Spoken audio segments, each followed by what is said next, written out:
अभी सब्सक्राइब करें हमारे चैनल माँ दुर्गा म्यूजिक को और साथ में बेल आइकन जरूर दबाएं ताकि ऑल नोटिफिकेशन आप तक जल्द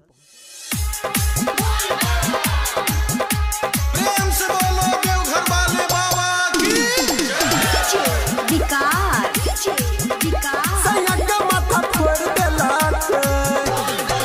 नया नया कमर किनल नया सियल कपड़ा देवघर गइल भांग खाई के होई गइल लफड़ा देख में गोड़ छेलै होई गइल सावर दम मार के गांजा के देखबै छेलै पावर पुलिस लाठी तोड़ देलक सैया के माथा फोड़ देलक पुलिस लाठी तोड़ देलक सैया के माथा फोड़ देलक। अभी आप सुन रहे हैं टेनवाही से माँ दुर्गा म्यूजिक की प्रस्तुति। प्रेम से बोलो देवघर वाले बाबा की मटियारकला सीतामढ़ी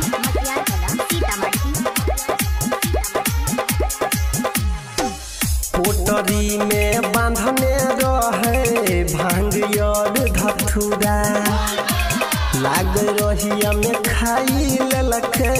मरदा बापूरा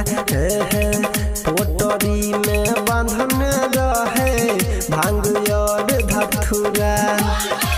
बोलबम जय शिव बोलत रहे या गेल हमारा जुरा साथी संगति कर लफुआ रहे मन देलक घूरा की हाथ के मचोर देलक सैया के माथा फोड़ देलक पुलिस लाठी तोड़ देलक सैया के माथा फोड़ देलक। अभी आप सुन रहे हैं टेनवाही से माँ दुर्गा म्यूजिक की प्रस्तुति।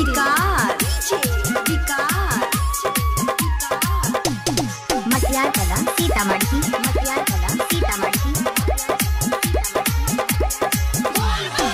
ढाका मुकी रे रमरेली कल कोई बाबा दुआरिया देखी के सन का गिरल सुना मंदिर के पुजरिया हो ढाका मुकी रे रमरेली कल कोई भोला दुआरिया